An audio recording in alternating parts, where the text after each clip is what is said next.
There are things that happen on a border crossing that the official logs never quite capture. The numbers go in, bodies processed, forms stamped, ailment categories tallied, but the texture of the thing doesn't make it through the bureaucratic filter. The smell of the tents at the end of a long shift, the specific quality of silence that falls over the processing yard in the hour before dawn, when even the generators seem to take a breath. The way a frightened creature, any frightened creature, will choose warmth over logic when it has run out of options. I've worked refugee intake stations for most of my adult life. 23 years, 12 different postings, 4 different border systems. I started young and I aged fast, the way you do in this line of work. My name is Iso Brandt. I'm 56 years old. My knees sound like gravel in a tin can when the humidity rises, and I have been a triage medic for longer than some of my colleagues have been alive. I say all of this because I want you to understand that I am not the kind of man who surprises easily. I have seen the full spectrum of what sentient beings look like when they are afraid, when they are in pain, when they have lost something they cannot name. I have held hands and set brakes and administered calm in languages I do not speak. I have treated creatures whose biology I understood only in outline, working from principle rather than detailed knowledge, because principle and a steady pair of hands will carry you a long way when the alternative is doing nothing. I thought I had processed most of what existence could hand me. The child under my cot corrected that assumption on a Tuesday in the middle of a routine 16-hour shift. Station Carath 9 sat at the edge of the Dunwall crossing, a mid-range transfer point on the seasonal migration corridor that ran between the Voreth highlands and the coastal lowlands of the Keth Basin. Twice a year the corridor filled with moving populations, small traders, displaced families, seasonal workers, and in the early spring runs, the Great Dragon migration packs. I want to be precise about the word migration because people who haven't worked the corridor tend to misunderstand it. The packs weren't refugees in the legal sense. They weren't fleeing anything. The Voreth Highland Dragons had made this crossing every spring and every autumn for, as best anyone could document, several thousand years. Before there were stations here. Before there were borders. They crossed because that is what the Voreth packs did, because the Highland winters were long and the basin warmth was good for clutch laying, and because the roots their grandmothers' grandmothers had flown were written into them at some level below thought. The stations were a relatively recent addition to the corridor, 50 years old at Carath 9, built because the human and mixed species settlements that had accumulated along the migration path needed some kind of organized interface with the packs, some way of managing the crossings without incident.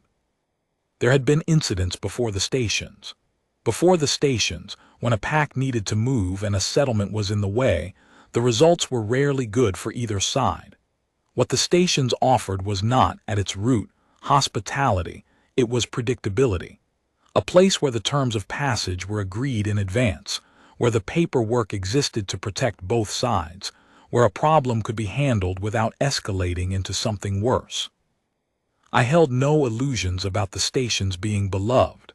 They were tolerated. Tolerated, I had learned, is often the most honest thing you can say about the relationship between an old migratory tradition and the administrative infrastructure that has grown up around it. Now there were processing protocols, transit agreements, pack documentation requirements, and a small army of bureaucrats whose entire professional existence was organized around the logistics of several thousand scaled and winged creatures moving through a corridor in an orderly fashion twice a year. My job was simpler. I ran the medical bay. Carath 9's medical bay was a long, low-ceilinged structure attached to the eastern flank of the main processing building. It had 22 beds, a surgical annex that saw action perhaps 4 times a year, a supply room that was always either overstocked with things I didn't need or out of things I did, and a triage area at the front where I spent most of my time. The bulk of what I treated was mundane: transit exhaustion, dehydration, altitude-related pressure issues in creatures coming down out of the highland passes, the occasional fracture from a stumble on the crossing paths. Now and then I would get a case that required me to reach past my general training, a respiratory complication I had seen twice before but not 3 times, a scale condition I had to look up while the patient was in front of me, and I handled those the way I handled everything, methodically, without fuss, admitting what I did not know and working around it. I was not a specialist in draconic physiology, and I want to be clear about that. I was a general triage medic who had worked near enough dragon crossings long enough to know the basics, the way a country doctor picks up a working knowledge of farm equipment injuries, because that's what walks through the door. What I had that a specialist didn't was a particular kind of patience that long years of this work produces. The patience of a man who has learned that the first presentation of a frightened or injured creature is almost never the whole story, and that the most useful thing you can offer in the gap is stillness. The spring run that year was a big one. The counts were coming in high. The highland season had been good, pack sizes were up, and the advanced scouts had flagged at least 3 large packs moving in close formation behind the lead group. We were at capacity in the processing yard for 4 days running. The administrative side was running 12-hour minimum shifts, and the mood in the staff quarters was that particular combination of exhausted and wired that long surge operations produce. People were eating too fast and sleeping too little and snapping at the coffee machine, as if it bore personal responsibility for the situation. I had been on since 6 in the morning. It was now close to 10 at night. I had treated a wing abrasion on a young adult male from the Drathkoreth pack, managed a dehydration case in an elderly female who had pushed too hard on the descent, and spent an uncomfortable hour negotiating a language gap with a group of young pack-adjacent traders whose transit papers were in order but whose medical clearances were not. The bay was quiet now. Most of the current intake had been triaged and moved through.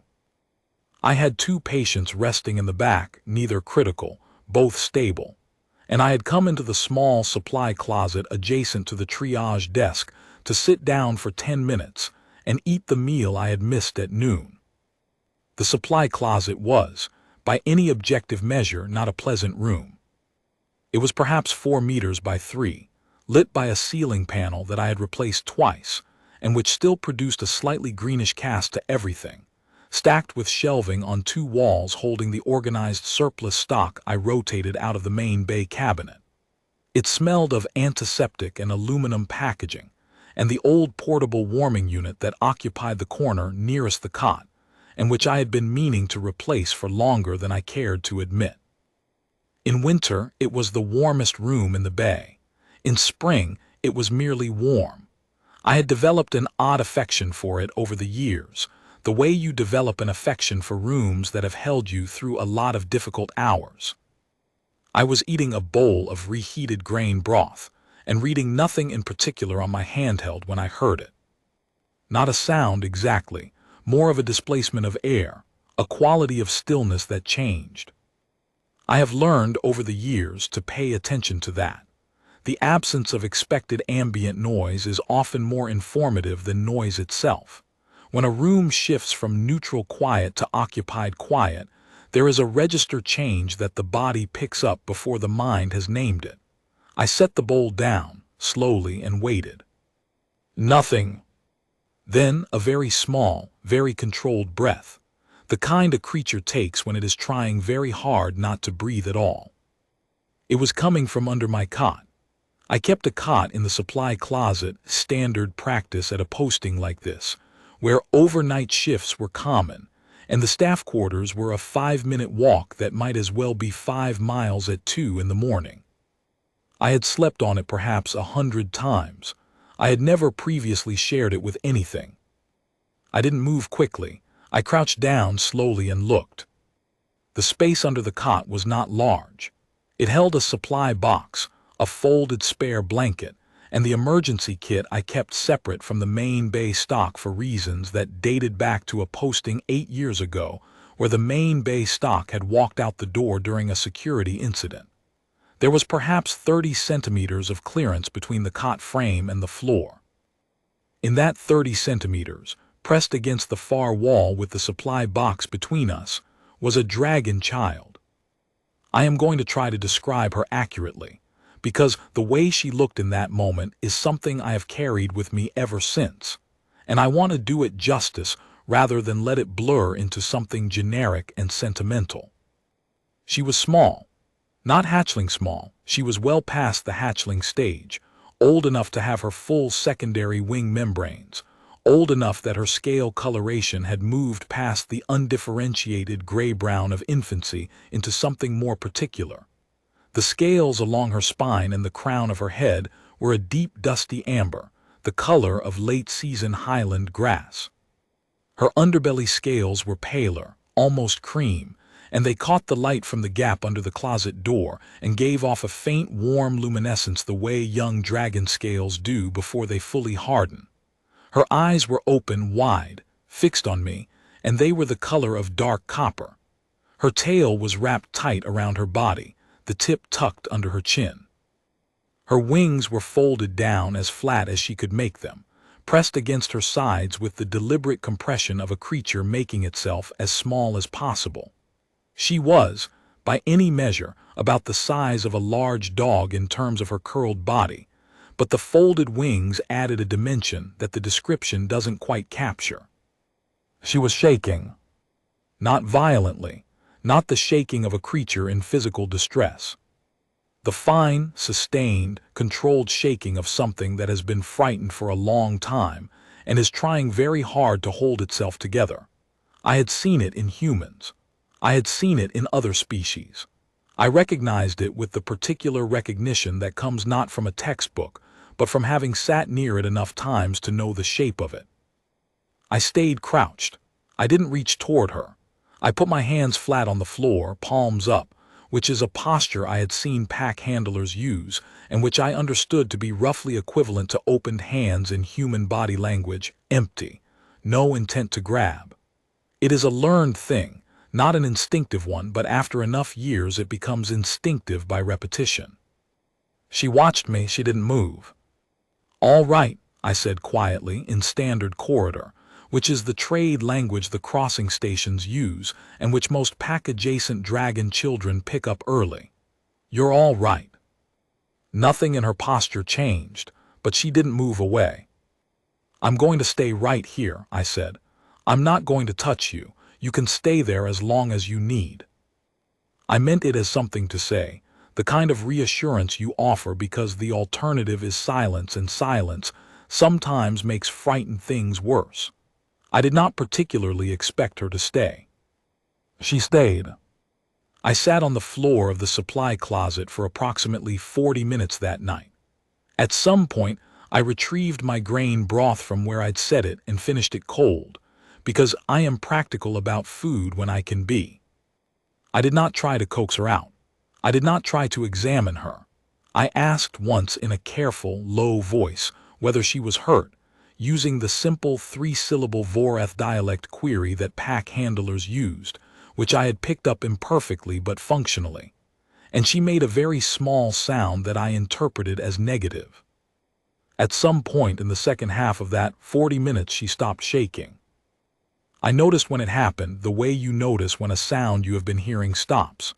The absence of the fine tension in her wings, the slight release of the tail coiled tight under her chin. She did not relax fully. She was still compressed, still tucked, but the sustained effort of holding herself together became, fractionally, less effortful. At around the 40-minute mark I heard my name on the bay intercom, a routine check-in, nothing urgent, and I had to stand up and go. I crouched one more time before I left and said, still in that low register, "I'll be back. The supply box has travel rations in the left side pocket, if you're hungry." She didn't respond to that either, but she watched me all the way to the door. I handled the intercom, cleared a minor paperwork issue, checked on my 2 resting patients, and came back to the supply closet in roughly 25 minutes. The travel rations in the left side pocket of the supply box, 3 standard high-calorie blocks, vacuum-sealed, suitable across a reasonably wide range of species metabolisms, were gone. She was still there. I picked up my broth bowl, which I had left on the closet floor, and I stood in the doorway for a moment looking at her. She looked back at me. Something in the set of her copper eyes was different, not relaxed, not unguarded, but different in the way that a calculation updates when new information comes in. I said goodnight in standard corridor, and I turned the closet light down to its lowest setting before I pulled the door almost closed. Not latched, just almost. In the morning, I looked in before I started the shift. She was asleep. The spare blanket had been pulled from where I'd left it and was tucked around her in a tight, deliberate nest. The kind of nest that takes effort to arrange, that someone makes when they intend to be somewhere for a while. Her name, I learned on the second day, was something I could not pronounce correctly. It was a Voreth pack name that involved 3 tonal components and a soft click that the human palate is not built to produce without considerable practice. I tried twice, sincerely, and both times she made a sound that I think was something between embarrassment on my behalf and amusement. The amusement was brief but real. I decided to count it as progress. "You need a name I can actually say," I told her. This was a liberty I was aware of, but she seemed to consider it, tilting her head, and the gesture was so recognizable, so universal across every species I had ever worked with, that I felt something shift slightly in the space between us. Not comfort, not yet, but the acknowledgement of a shared register. I called her Stillwater in my head, not to her face at first. It came to me from the quality of her eyes when she finally stopped being afraid, that deep copper gone still and reflective. I had seen highland tarns at midsummer that had exactly that quality, dark and calm, and holding the sky in them with a fidelity that felt more like memory than reflection. By the second day she had moved from under the cot to beside it. Not the same thing as trusting me, I understood, just a recalibration of the minimum safe distance. She was still watchful. She still oriented toward the door every time a sound came from the corridor outside. But she had stopped compressing herself flat, stopped keeping her wings pinned in that determined smallness. They lay folded but natural now, and I could see the amber to cream gradient of them properly for the first time, the fine membrane texture, the small articulated ridges along the leading edge that were still developing their full hardness. Young wings, the kind that had not yet carried their full weight of miles. I learned through patient, careful, imperfect communication, using the limited Voreth dialect words I had and her evident willingness to teach me more when I got things wrong, that she had been separated from her pack during the highland descent. The route through the Dunwall passes had been harder than expected this year. A late-season weather system had pushed ice conditions further down the slope than the pack's advanced scouts had mapped, and there had been a difficult stretch on the 3rd day of descent where the footing was bad and the wind was wrong. She had been at the edge of the formation, as young ones on their first or second full crossing sometimes are, not through neglect, but through the particular logic of pack movement, which keeps the most experienced near the center of difficult terrain and trusts the outer positions to those young enough to be quick on their feet. She had lost visual contact in the weather.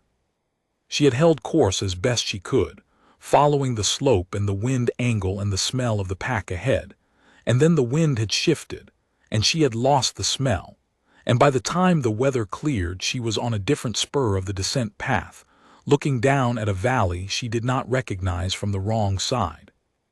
The thing that had brought her to Kareth 9, rather than attempting to find her pack on the mountain, was, as best I understood it, a combination of good instinct and bad luck. The stations were known to the packs as safe points, places where a separated young one could present themselves and be helped. Her pack elders had told her this. She had held on to it through 2 days of disoriented travel down the wrong spur, cold and thirsty and calculating, with the stubborn particular courage that children produce when they have run out of other options. The bad luck was that she had arrived during the height of the surge, when the processing yard was overwhelmed, and she had tried to enter through the processing intake, the big, loud, crowded front of the station, and something there had broken the plan. She didn't specify what. The crowd, perhaps. A sound. The sheer volume and density of it after 2 days of solitary travel in the highland quiet.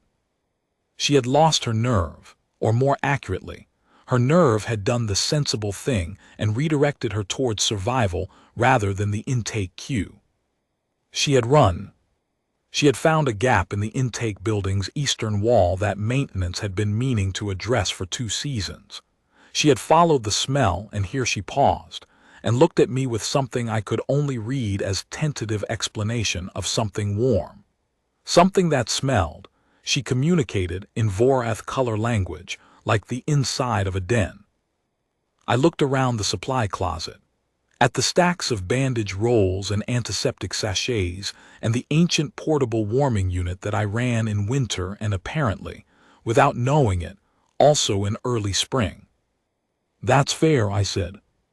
She made the exhalation sound that I was beginning to identify as something between acknowledgement and satisfaction.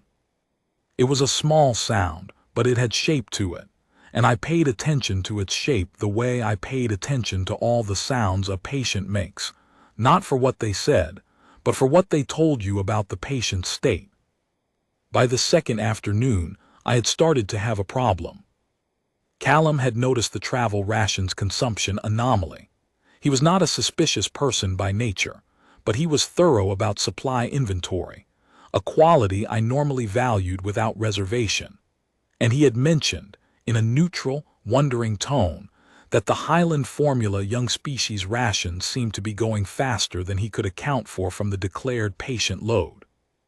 I told him I had been testing some out-of-date stock for quality degradation, which was not entirely implausible, and he accepted it with a look that was either genuine satisfaction or polite skepticism. I couldn't tell. Callum had a face that didn't always give him away. He was 28 years old, good at his work, and better at reading situations than he usually let on. I had spent 2 years appreciating his discretion and hoping, in this instance, that it covered territory he had not been explicitly told to cover. The larger problem was Harwick. I had seen her twice in the last day, moving through the station with the harried efficiency of someone managing 4 simultaneous crises, and doing it without sleep. The pack tracing caseload during a high-volume run kept her stretched thin. She had 3 staff members doing trace work and still could not keep pace, and I knew from past runs that a separated young one who had failed to present at intake would almost certainly not be flagged individually. The processing system was tracking pack manifests at the group level, not individual members, and in a surge year the manifest data lagged reality by 12 to 24 hours. But I also knew that at some point, somewhere in the stack of forms and tracers she was managing, there would be a flag, a pack checking in at the transit confirmation point, a head count that didn't match. Someone would notice. I had been telling myself since the first morning that I would go to Harwick and propose a modified protocol, medical observation hold, patient under triage supervision, request for the child to remain in the bay environment rather than the holding facility pending pack trace completion. I could frame it medically. The case for it was not fabricated. The holding facility was not designed for young highland species in transit stress. Its environmental controls were built around a general population average that did not account for highland cold adaptation physiology, and during a high-volume run, its staff-to-occupant ratio meant that a child who needed quiet and individual attention would not get it. The framing was legitimate, the argument was sound, I kept not going to make it.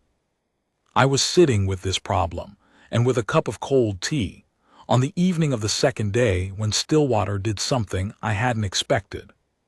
She came out from beside the cot and sat next to me on the floor. Not pressed against me, a foot away perhaps, but voluntarily close in the open air of the closet rather than tucked against the wall. She sat in the way young highland dragons sit when they are calm, hindquarters down, tail around the base, wings slightly fanned for balance, spine straight, and she looked at the far wall for a long moment, and then she looked at me. Her copper eyes had that particular quality I had first noticed when she stopped shaking, still and deep and holding something that was not quite a question and not quite a statement.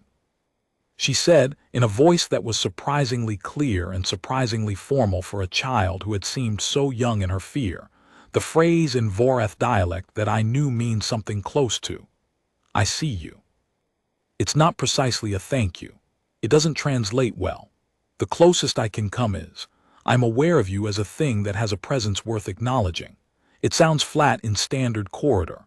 In Vorath dialect it has a weight to it, a deliberateness that I had only heard from adults, from pack elders and pack matriarchs in formal contexts, in the brief ceremonial exchanges that occasionally happened at the processing bay intake when a pack elder wanted to formally acknowledge a station officer. It was not a casual phrase. It was not a child's phrase. I was 48 hours into not reporting her. I had a loose plan that was becoming less credible by the hour. My knees hurt from sitting on the closet floor. I had a legitimate medical bay to run and a colleague whose trust I was complicating and a bureau liaison officer who was going to have questions I would need to answer cleanly. I said in my imperfect Vorath dialect the phrase back to her. She made the sound I had begun to identify as her version of a satisfied exhalation. Then she leaned over, slowly, carefully, with the deliberateness of a creature that has been taught to ask permission with its body before it takes something, and rested the side of her head against my arm. I sat very still. Her head was warm. Not warm the way a warm room is warm, but warm the way a living thing is warm when it has decided, at some level below thought, that the thing it is resting against is safe. There is a specific quality to that kind of warmth. It is the quality of a decision being made, even if the decision maker couldn't have told you they were making it. I did not move.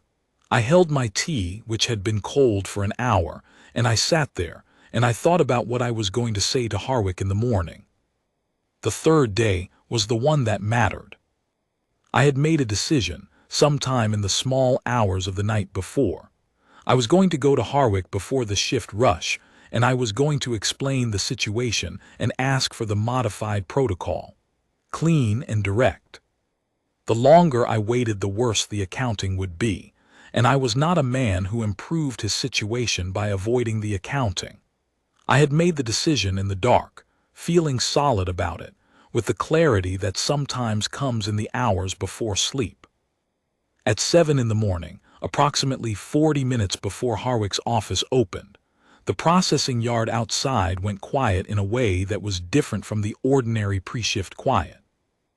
I noticed it the way I always notice changes in ambient sound, not consciously exactly, but as a shift in the background register of awareness that the body logs before the mind names. I was at the triage desk, writing up the previous day's reports. I stopped writing. I listened. Over the next 6 minutes the quiet spread. I had worked the spring crossing enough times to know most of its sounds. The particular low-frequency resonance that a large dragon pack produces when it is moving in formation close to the ground is one of them. It is not loud, exactly. It's pervasive. It gets into the bones of buildings the way sustained bass frequencies do, felt more in the chest than heard in the ear. It had been part of the background noise of the station since the surge began, variable in intensity as different packs moved through the processing flow. This was different. This was not the moving resonance of a pack in transit. This was the still resonance of a pack that had stopped, fixed in position, the kind of stillness that has intention behind it. I went to the window. The processing yard on the east side, the side where the medical bay abutted the main building, was a broad open space designed to handle large body species efficiently. At this hour, it should have had perhaps 30 or 40 individuals moving through it in the morning intake flow. There was no one moving through it. The processing staff were standing very still near the intake building's doors. The dozen or so transit-waiting individuals who had been in the yard had pressed themselves against the perimeter fence in the posture of people who have collectively decided not to be in the middle of something. In the center of the yard there were dragons. Not many by migration pack standards. 8 adults, I counted, in a formation I recognized from pack behavior training as a search posture. Spread, low, noses near the ground, wing tips occasionally flaring to shift weight as they turned in careful arcs. They were highland vorath. I could tell from the coloration. The same deep amber to cream range as Stillwater, though richer and more saturated in the adults, the scales carrying the full hardened depth that years of highland weather produce. The largest was a female in the center rear of the formation. Older, her scale ridges pronounced, her amber deepened to something close to dark bronze, her wingspan folded but clearly substantial, the span of it visible in the set of her shoulders even collapsed. They were methodical, they were not threatening anyone. They were not vocalizing, not making any of the sounds that pack aggression produces. They were moving through the yard in a pattern that I recognized, in a general way, as the pattern of a search organized around a scent trace. The same disciplined, unhurried movement that any good search looks like when the searchers are practiced and certain they are close. Behind me, very quietly, the supply closet door opened. Stillwater stood in the doorway. She was looking at the window. I understood then what the pack trace looked like from the other end. "They're here for you," I said, unnecessarily. She did not answer. She was very still. The fine shaking had come back. I could see it in the set of her wings, but it was different from the fierce shaking of the first night. The first night's shaking had been the shaking of something exhausted and lost. This was something else. The shaking of recognition and not quite knowing yet what the recognition meant. "They're not," I started and then stopped, because I realized I didn't know how to say what I wanted to say in her language, and I wasn't sure I had the right to say it in mine. "They're not angry. They're not here to punish you for getting separated. They're not here because you did something wrong." These were things I believed were true, but I was a triage medic who had worked near dragons for 20 years, not a pack behaviorist, and I held my certainties loosely. What I did was, I walked to the supply closet gently and I sat down on the floor, where I had been sitting for 2 days. In the same position, hands in my lap. She looked at me for a long moment. Her eyes were doing the calculating thing I had noticed the first night, updating, weighing, arriving at something. Then she came in and sat beside me, closer than a foot this time, and the weight of her head came to rest against my arm the way it had the night before. We sat like that. I don't know exactly how long it took. Time at that kind of moment doesn't move in units I can reliably report. I know that at some point I heard the processing yard sounds change again, the low resonance shifting into something with more directional quality, the particular change in pitch that a moving pack makes when it has found a vector and is following it. I know that the sounds came closer. I know that at some point they were directly outside the medical bay wall. I know that I did not stand up. I'm not certain why I did not stand up. Part of it was that Stillwater's weight was against my arm and she was very still, and moving felt wrong. Part of it was something more primitive, the deep mammalian logic that says when something large is moving toward you and you don't know its intent, the best thing you can do is hold still and not offer it any more information than it already has. Part of it, I think, was something simpler than either of those. I was tired. I had been on 16-hour shifts for 4 days. I had been sitting on supply closet floors eating cold broth. I had a complicated conversation with Harwick in front of me. Sitting still, with a warm weight against my arm, in a room that smelled of antiseptic and aluminum packaging and the old portable warming unit, was the easiest thing available to me. The supply closet door opened. I had not heard footsteps on the corridor floor. which gave me a fractional moment of confusion before I remembered that large adult highland dragons move almost silently on even hard surfaces when they choose to. The door simply opened, as if the air pressure in the building had shifted, and the large female was standing in the doorway. I had been near adults many times. You don't work a migration crossing for 23 years without having adult dragons within arm's reach on a routine basis. I am not someone who loses composure at proximity. But there is a difference between a dragon adult in a processing context, managed, documented, mid-flow, and a dragon adult who has been searching for 3 days, who has found what she was searching for, and who is standing in a supply closet doorway looking at a human she did not know existed 48 hours ago. She was enormous in the doorway. Not because she was particularly large for her kind, she was, I would estimate, mid-range in scale for a highland pack matriarch, but because the supply closet was sized for me, and she filled the frame of it in the way a piece of the outside world fills a frame when you have been inside too long. Her bronze scales caught the overhead light and gave it back changed, the way old metal does. Her ridged lines ran from the crown of her head down the back of her neck and diminished in stages along her spine, the marks of full maturity, the kind of ridges that take decades to develop their full profile. Her eyes were amber, the same base color as Stillwater's copper but older, amber gone warm and deep and slightly worn at the edges, the way things that have lasted a long time develop their own particular weathering. She looked at me. She looked at Stillwater. She looked at the supply box with its depleted travel ration stores. She looked at the spare blanket arranged in its careful nest position beside the cot. She looked at the closet itself, at the warming unit, at the stacked shelves, at the arrangement of the space.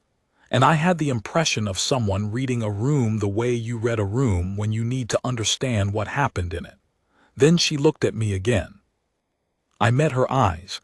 There was nothing else sensible to do. Stillwater lifted her head from my arm. She spoke, a rapid sequence of Voreth dialect that came out all at once, the way children speak when they have been holding a thing in and suddenly the container for it gives way. I caught perhaps a third of it. The rest was gone in her speed and her register. I heard a word that I knew meant cold. I heard a word that meant found, or found again, which in Voreth dialect is a single syllable with a rising tone that distinguishes it from its opposite. I heard a phrase I didn't know but whose emotional content was clear from the way she said it, careful, weighted, using the formal prefix structure I had only ever heard her use once before. The matriarch listened. She did not move. Her eyes moved back to me once during Stillwater's account, held for a moment, and then returned to the child. She was a listener of the kind that does not interrupt, that holds its full attention like a held breath, and the quality of that listening was something you could feel in the room. When Stillwater finished, there was silence.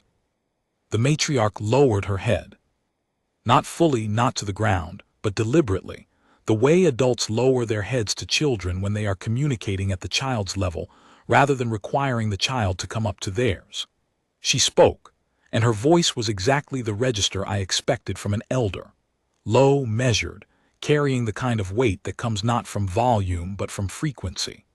The kind of voice that has authority not because it demands it, but because it has earned it over a long time and stopped needing to announce the earning. I caught less of this than I had of Stillwater's account. My Voreth dialect was functional for triage and childcare logistics.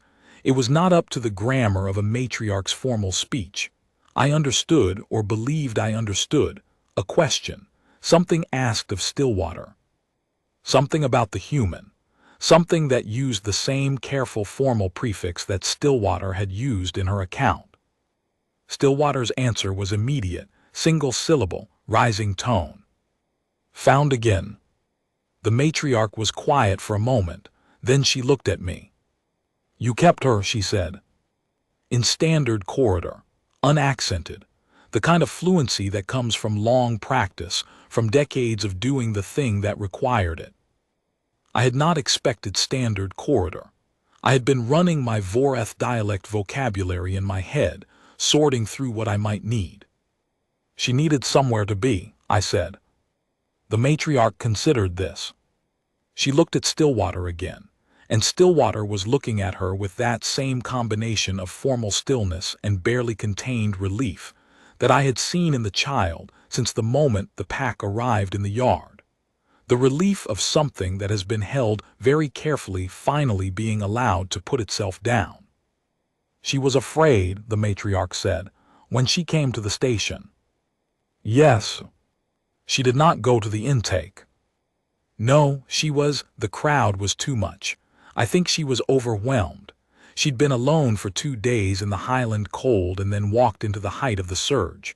It was too much at once. Another consideration. The matriarch's eyes moved around the supply closet again, taking inventory in a different way now, not accounting, but something more like reading. The evidence of the last 2 days laid out in front of her as clearly as a case file. The ration stores, the blanket, the old warming unit in the corner, the cot and its proximity to the blanket nest, and the positioning of both that told their own story. She ate well. The question was direct and practical.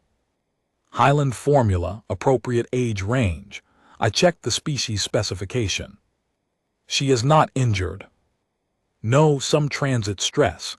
Dehydration on arrival resolved. She's been calm today. I paused. She's been calm since the first night mostly. She just needed to stop moving. The matriarch was still for a while. Around her or behind her, I couldn't see well past the doorframe. I was aware of the rest of the search party. Not crowding the corridor, not pressing in. Simply present, in the specific way that a pack is present when it is waiting with full attention, when every member has the same direction and the same patience. You did not report her to the processing office, the matriarch said. It was not a question. No, I said, not immediately.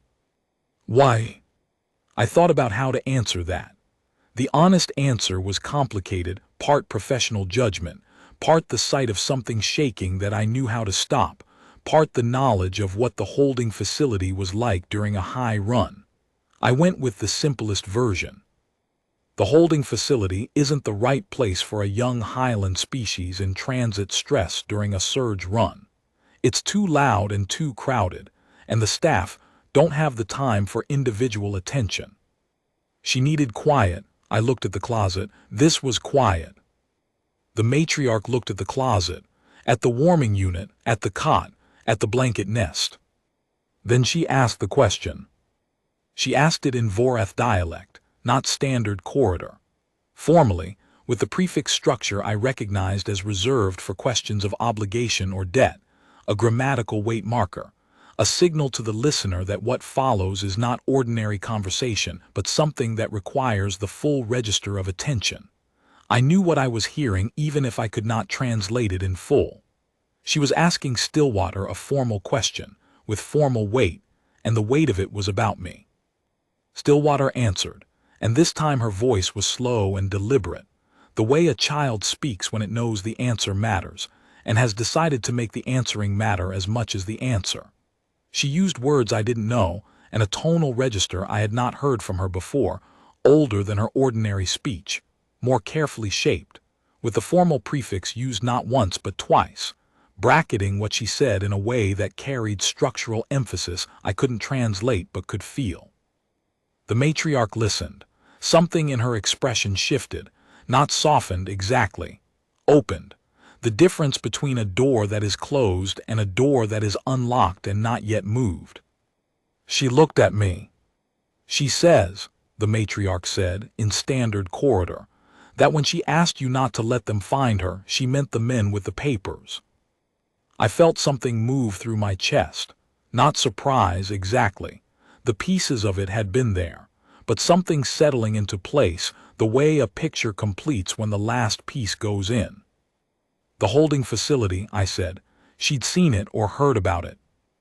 Heard about it from a pack sibling who came through 3 years ago. The matriarch paused. She says you heard her, that you understood which finding she was afraid of. I understood what she needed at the time, I said. She needed somewhere safe and quiet. The holding facility is neither, not during a high run. The matriarch was quiet again. The quality of her silence was different from her accounting silence and different from her listening silence. This one had weight in a different direction, a direction I could not entirely name. She says, the matriarch said, and she paused before continuing, finding the standard corridor equivalent of something that clearly did not sit comfortably in translation, that she calls you Stillwater.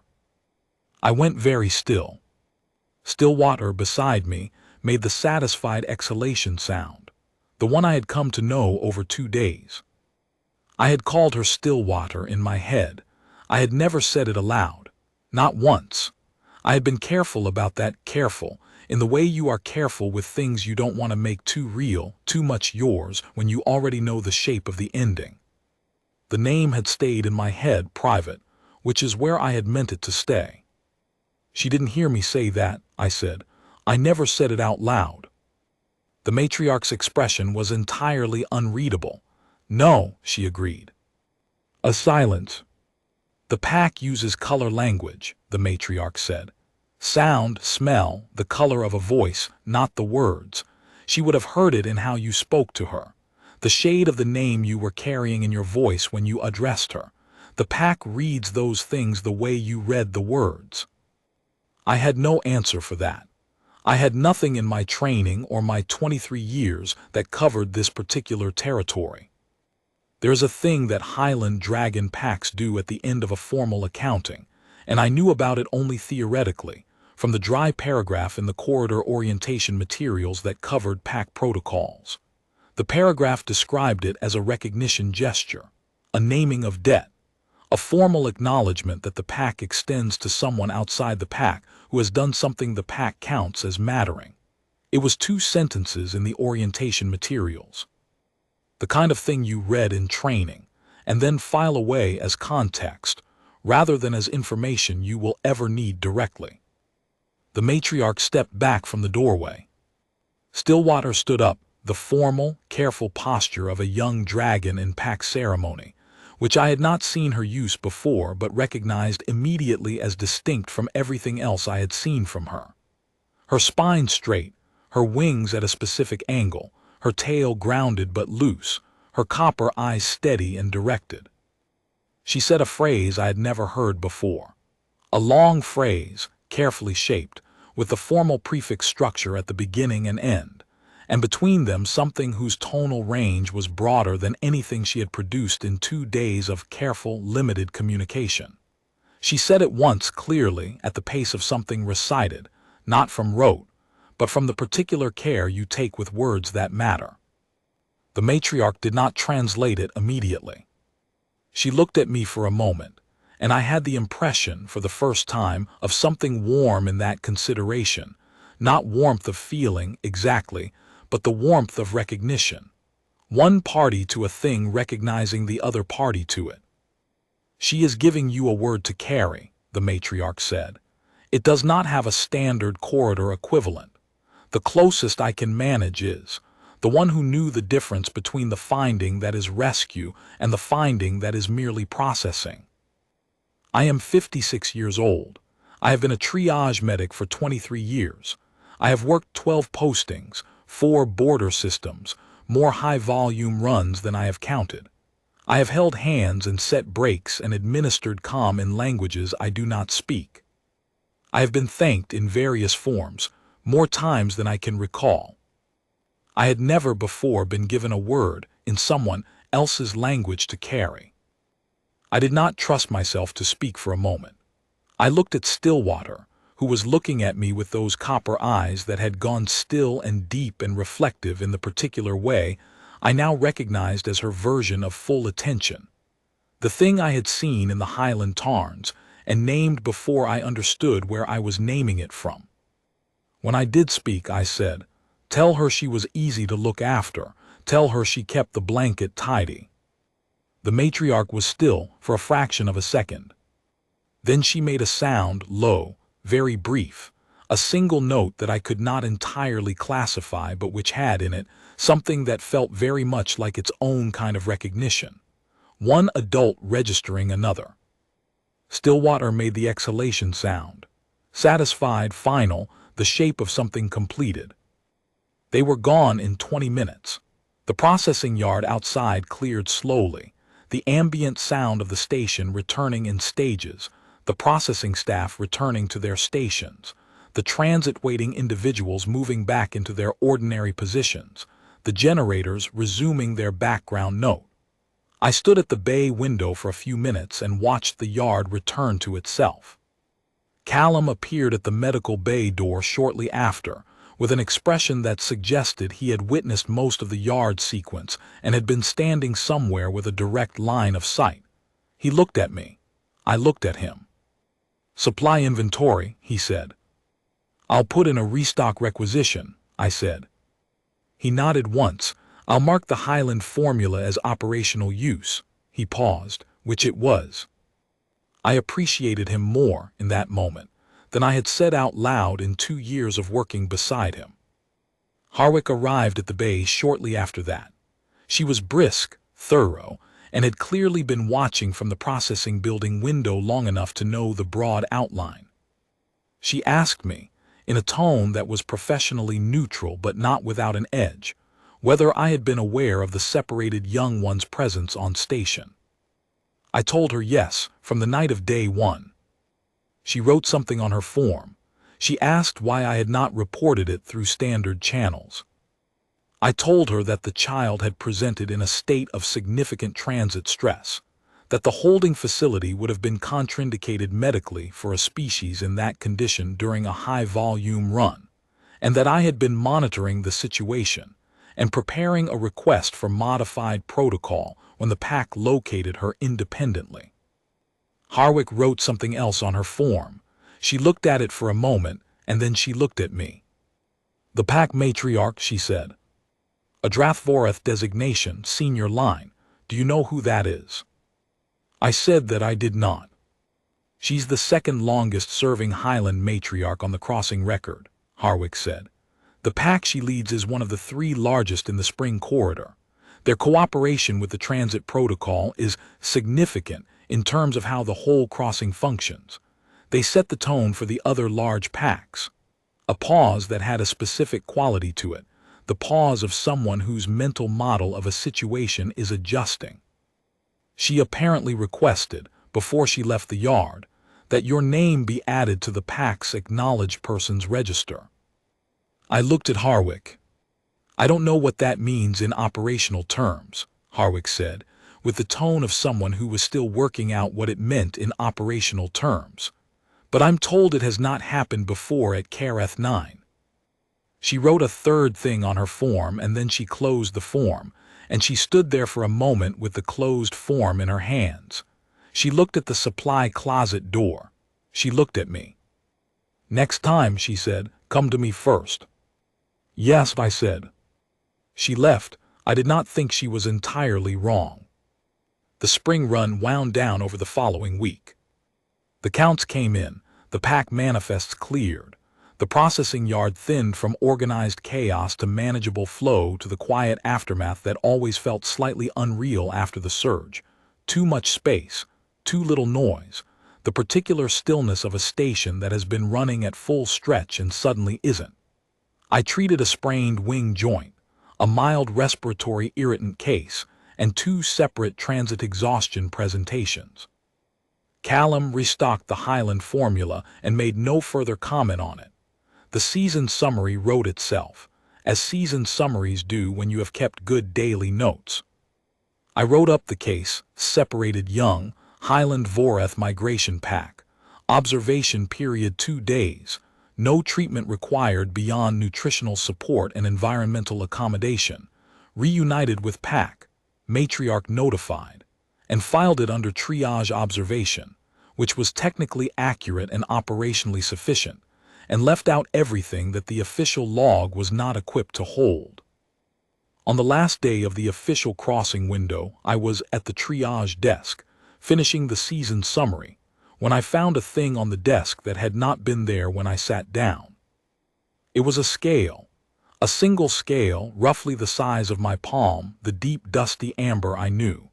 Clean-edged, precisely shed, not a damaged loss but a deliberate leaving, the kind of shedding that takes intention. There was no note, no explanation, no indication of how it had come to be on the desk or how long it had been there. The bay doors had been open for morning ventilation. I did not know when it had appeared. Callum was in the annex, and I did not ask him if he had seen anything. Some accountings are not improved by being made too explicit. I turned it over in my hands. The amber side caught the morning light through the bay window and held it the way those highland tarns held the sky, deep, still, carrying more in the reflection than the surface suggested. Warm under my thumb. Warmer than the air around it, the way things stay warm that have been part of a living creature and have not quite finished being so. I put it in my coat pocket. It stayed warm against my hand on the walk back to the staff quarters that evening, and it stayed warm longer than the air justified, and I stopped noticing the weight of it after a while, the way you stop noticing the weight of things that belong where they are. I kept it, I still have it. It sits on the desk in my quarters where the morning light finds it first. There are things that happen on a border crossing that the official logs never quite capture. The numbers go in, bodies processed, forms stamped, ailment categories tallied, and the texture of the thing doesn't make it through. I have been a triage medic for 23 years. I have held a lot of things in my hands that weren't in the job description. But I had never, before that spring, been given a word to carry in a language that wasn't mine. I still can't say it right. My palate isn't built for the tonal click in the middle of it. I have practiced it quietly on the long overnight shifts when the bay is empty and there's nothing to do but keep the warming unit running and wait for whatever the night brings. I get close. Not close enough, but close enough to know what it is I'm reaching for. I carry the knowing of it the way she left me the scale. Not because it changed anything about the job, or about the spring runs, or about the particular quality of exhaustion that a 16-hour triage shift at high volume produces in a 56-year-old man with bad knees, and a loosening grip on the fiction that he has seen everything already. But because she looked at me from under that cot, in the dark, shaking, and I had been around enough frightened things to know what they needed before they knew how to ask for it. That was all it was. That's all it ever is. I found out the following autumn that the pack had passed through Careth 9 on the return crossing. I was not on shift when they came through. Callum was. He left a note on my desk, written on the back of a supply requisition form in his careful, even hand. The note said, "They went through processing without incident. The matriarch paused at the bay window for about 3 minutes. I didn't go out. Thought you should know." He had written below that in smaller letters, "The child was with her. She looked good."